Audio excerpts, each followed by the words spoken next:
ఇప్పుడు నేను డిస్కస్ చేయబోయే topic coffee and reproductive health. అసలు ఈ కాఫీకి రిప్రొడక్టివ్ హెల్త్కి రిలేషన్ ఏంటి అనేది తెలుసుకుందాం. Hello, I'm doctor Manasa, fertility expert and clinical director of evolve IVF and fertility centre, Nallagandla. నార్మల్గా కాఫీలో కెఫీన్ అనే కెమికల్ ఉంటుంది. ఇది మనం తీసుకున్నప్పుడు మన బాడీలో ఒక 6 hours వరకు స్టే చేస్తుంది అండ్ ఇది టెంపరీగా నర్వస్ సిస్టమ్ని యాక్టివేట్ చేస్తుంది. బట్ దీనివల్ల కొన్ని సైడ్ ఎఫెక్ట్స్ అనేవి కూడా ఉన్నాయి.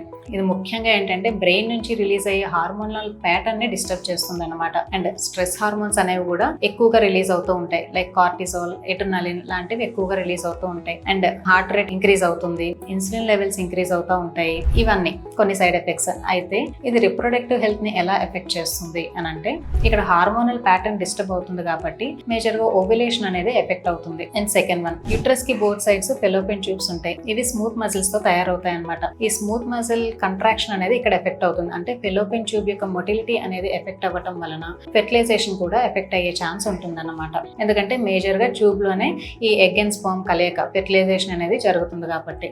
అయితే ఎంత amount of coffee is advisable, caffeine is advisable అంటే యూజువల్గా ఒక 1 to 2 cups of coffee per day ఇది పెర్మిసిబుల్ లిమిట్. అంటే 200 milligrams of coffee is enough అనమాట. ఇంతకు మించి ఎక్కువ తీసుకుంటే అంటే మోర్ దాన్ 300 milligrams క్రాస్ అయ్యింది అంటే it may lead to caffeine toxicity. Recent గా డెన్మార్క్ లో ఒక స్టడీ అనేది జరిగింది. వాళ్ళు ఏంటంటే ఒక 4000 ఉమెన్ మీద ఈ రీసెర్చ్ అనేది చేశారు.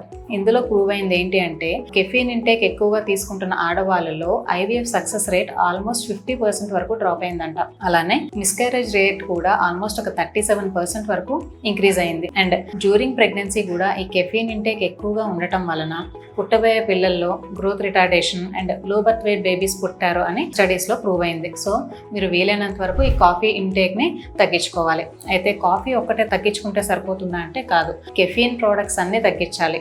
అంటే లైక్ కార్బొనేటెడ్ డ్రింక్స్ కానీ, కోలా డ్రింక్స్, ఎనర్జీ డ్రింక్స్, ఇంకా చాక్లెట్స్, ఐస్ క్రీమ్స్ ఇలాంటివి పర్చేస్ చేసే ముందు అందులో కెఫీన్ కంటెంట్ ఎంత ఉంది అనేది చూసుకొని జాగ్రత్తగా తీసుకోవడం అనేది మంచిది. Thank you.